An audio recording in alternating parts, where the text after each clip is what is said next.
I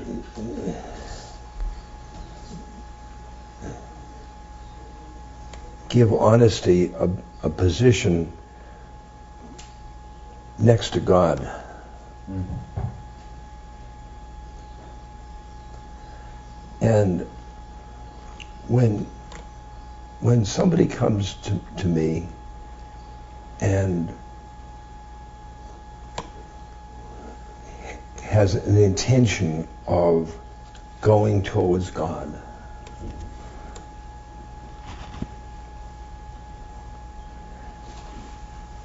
I can't give them anything but total truth. Mm. You must find the same. I do. Yeah. When I think of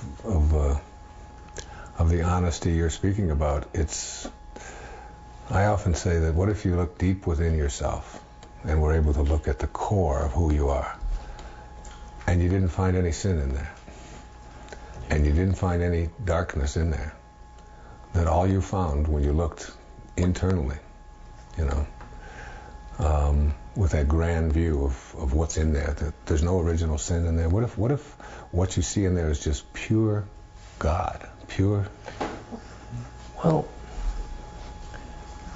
but my image of pure God is both negative and positive.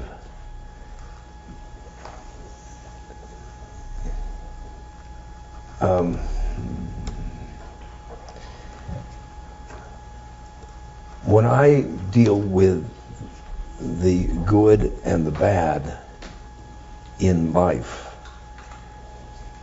I am dealing with God, or God, with the manifestations of God, and I don't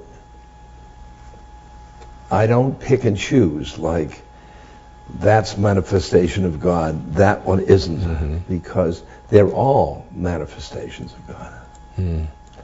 Do you?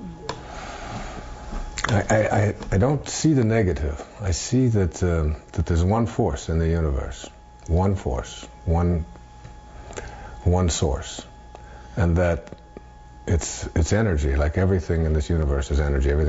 And energy is about vibration, and vibration is about speed. It's not about good and bad. It's about fast and slow, and high and low. And low energy is energy that is moving away from God. So that, and Martin Luther King Jr. once said that if the only way that you can convert someone, an enemy, is through love. So if you got someone who's behaving in really hateful, spiteful, murderous, whatever it is ways, that's still God, as you say, but it's energy that's moving away. If God is here, it's moving away from God. And if you can bring love to the presence of that energy, you can make it do a U-turn. And what we call good is nothing more than the same energy coming towards God, coming back to God. It's like, again, in the prayer of St. Francis, where there is darkness, let me bring light.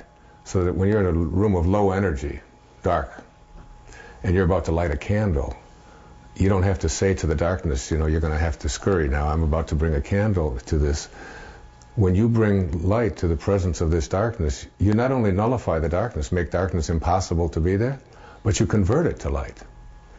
So that when we see bad, hatred, anger, fear, worry, depression, whatever, if we can bring God or good to the presence of that, we can make it do a U-turn and start returning to God. And anything that's coming to God, coming back to source, is what we call good. I have a friend who visited the ashram of Muktananda, whom I understand you met and spent some time with. And he was asked the question as he entered the ashram. His name was John Mundy. I don't know if you know John. He said, Muktananda was there and said to him, do you know the difference between God and good? And John said, yes, I do. He said, 0, one little 0. That good and God are really the same, And in the Gnostic Gospels, God is never referred to as God. It's always referred to as the good. In the Gospel of Mary Magdalene, who was with Christ, supposedly, at his, it was always referred to as the good. but Muktananda is a Shaivite, and Shiva is, he manifests both good and bad. I don't know. Do you think that there's such a thing as the devil, for example? Or No, the devil is part of God. Because if God created everything, Yep. then the devil had to come from there, didn't Yes, it? Yeah. yes. And Satan and Yep. and hell and Yes, all of these kinds of things. Yeah. All of it. But if there's only one source, and from that source all things were created, and all that was created was good. Yep. Then bad has to be not what came from God. It has to be what we took on when we took on this ego of ours. Or it took on it's God. See, we have a fundamental difference here, because I think that it's all the one. Yeah. It's all the one. I don't differ so far. I'm with you there. The dark is part of God.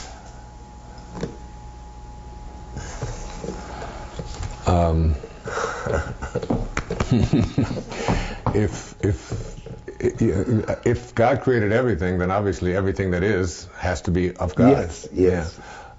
To me, it's just a question of how close is it to God. You know, it's like is it which direction is it moving? Okay. Where are you headed? Like in your life and so on. It's like rather than a philosophical argument about whether it is or isn't, it's like are you returning home? Are you returning to the place you came from? Because to me, that's really, I mean, God realization is really nothing more than being like God in all of our thoughts and all of our feelings and all of our actions. And that means love, kindness, beauty, truth, you know. Beauty is truth. Truth is beauty. I mean, it's like, why would God, who can create worlds, create something that it didn't love, that it felt badly about? Why would it? To provide some sandpaper. Yeah. To provide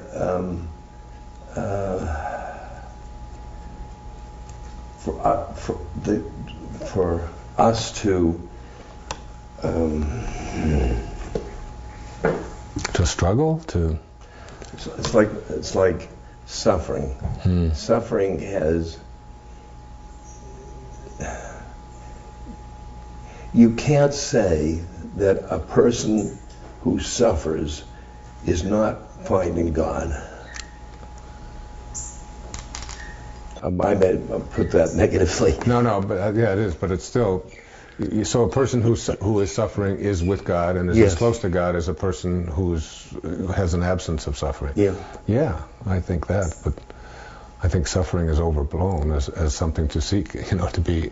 It's like some of the I mean, for example, the idea that God has one son and brings him down to earth and then decides to torture him.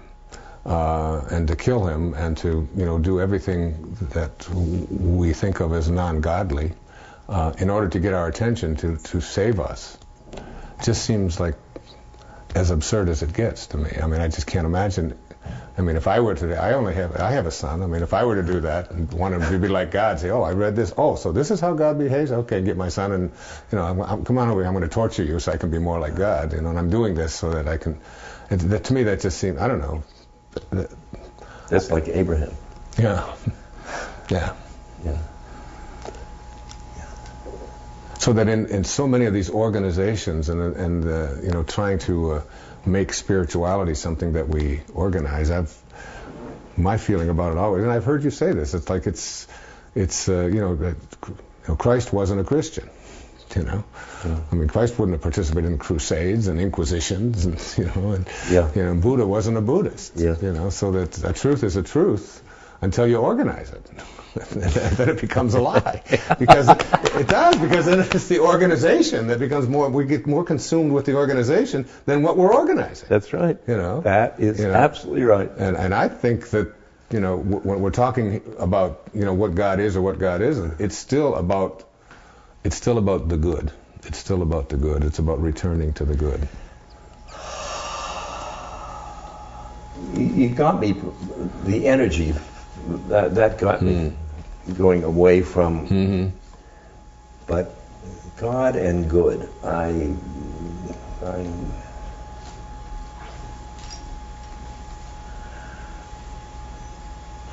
you see, it's like my stroke.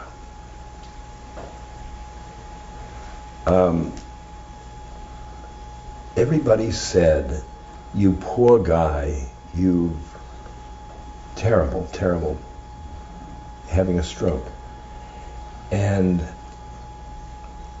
I turned it around and I saw that my life is blessed with my guru, and why should the stroke? He gave me the stroke. I think you signed up for it. I mean, I often tell people, I spent 10 years in an orphanage, and I always figured that before I ever got here, I had this conversation with God, and God said, "What do you want to do? You know, for this incarnation, you get an infinite number of them, so here's one shot at it. What do you want to do?" And I said to God, "I would like to teach self-reliance on this one trip. I'd like to, you want to do that for a whole lifetime?" I said, "Yeah, that's my whole..." And God said, "Well, then why don't we get your little ass into an orphanage, you know, and you'll go in there and you can then learn to rely upon yourself. And then when you've mastered that, then you'll never be able to be dissuaded from what you know to be your truth." And the fact, you know, when I go, I remember going into a radio station one time, and everybody had just been laid off. They had just changed the format. It was talk, and then next week, Monday, it's going to be gospel music. So they had to get rid of all the talk people, and there was about 40 of them. It was in New York City. And every time I'd go, I saw these glum faces, and I saw people looking down, and they'd say, "Oh, we've lost our job." And I would say, "Congratulations." You know, I said, "That's terrific." You know, and then another person would come up, and I'd say, "Oh, isn't that great? What a wonderful opportunity." It's you know, you had things to do, you signed up to come and do them, and you've been stuck here at this silly little radio station, you know, and it's one way to get your attention. You've often said that that when you get to this place, regardless of whether good or bad is God or not God, when we get to this place of knowing this God, knowing it, you know, and living it, that it's like having a warm shower running inside of you. I mean, it's the phrase you use is like it's having an inner candle flame that never flickers, though the worst goes before you. I mean, I've quoted that many times, and I've heard you say it many times. The niche in your heart, you place the candle in the niche, so the winds of change doesn't affect the candle. Yeah.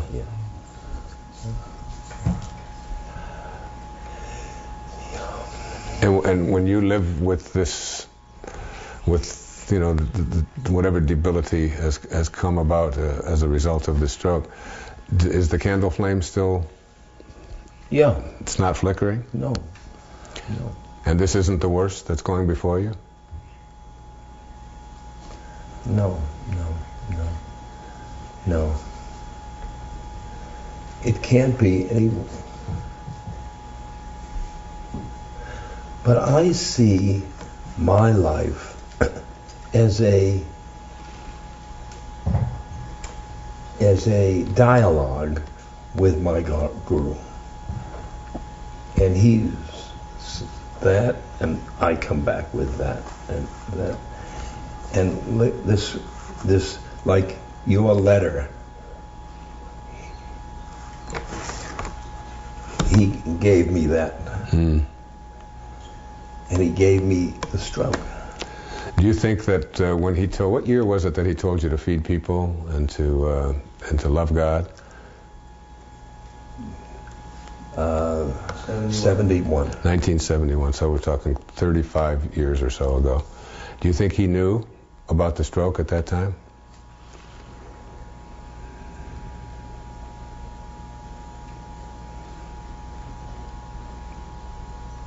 Yes. And do you think he knew that you would be totally loved and provided for and there was nothing for you to worry about?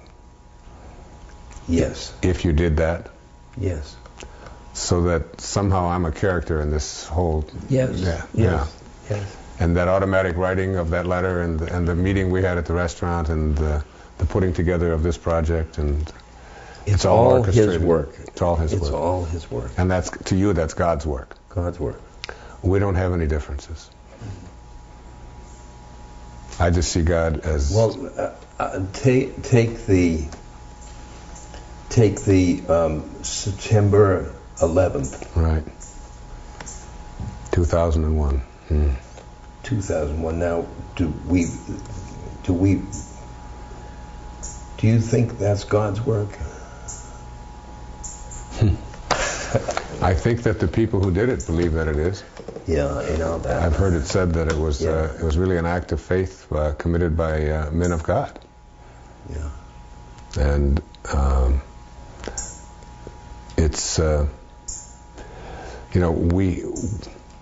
we've made this into this huge event because it took place in the United States. But I'm working with a woman who was in Rwanda in 1994. Her name's Immaculée Ilibagiziza. And she spent 91 days in a bathroom with 7 other women. She's a Tutsi, and the Hutus were trying to eliminate all of the Tutsis there. They eliminated 80% of them.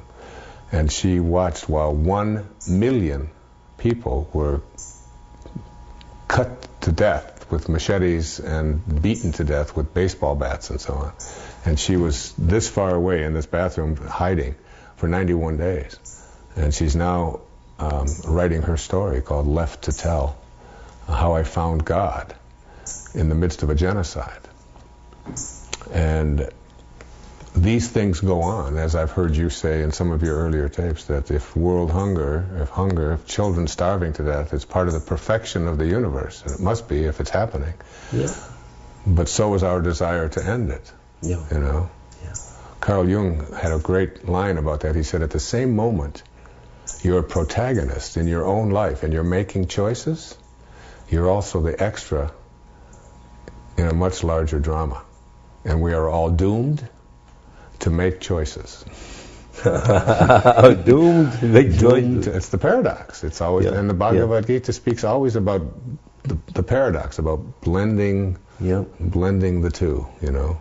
Yeah. And I think about Immaculée, who is writing her story and all of that, and she, I think, will become an ambassador for teaching people about what we have to do when we feel in our heart the compassion to help people to reach higher and higher and higher levels. Yeah. And I think all of that is God's work. All of it is.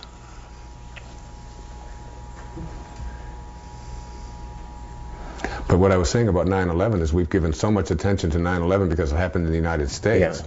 And 1 million people in one little country that only has like 11 or 12 million people, 1 million people were just slaughtered to death, and it hardly made the news. And 3,000 people, over here in this World Trade Center thing, and that's just one little country in Africa. The tsunami. Was that caused by God? Yes. Yeah. And I think 250,000 people signed up to teach us how to convert our aircraft carriers from dropping bombs and airplanes in the Middle East to delivering food over there. That in the face of crises, major crises, wow. Yeah. that we become more godlike We become compassionate. We become kinder. We become more loving. Yeah. And I would sign up if it's an infinite universe and I've got an infinite number of lifetimes. I would sign up to help teach that.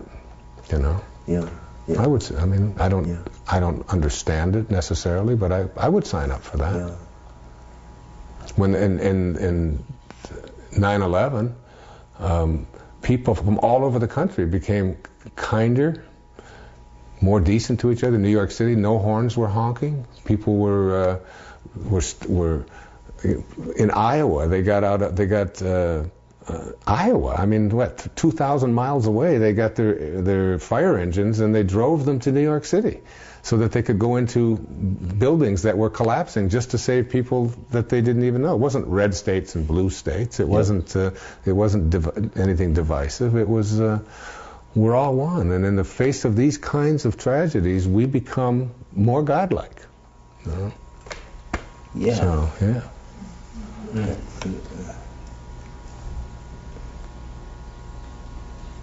And so God brought the tsunami. Well, I have another view on that also. I mean, I don't know how much time we have, but it's that, you know, the Earth is 75% water.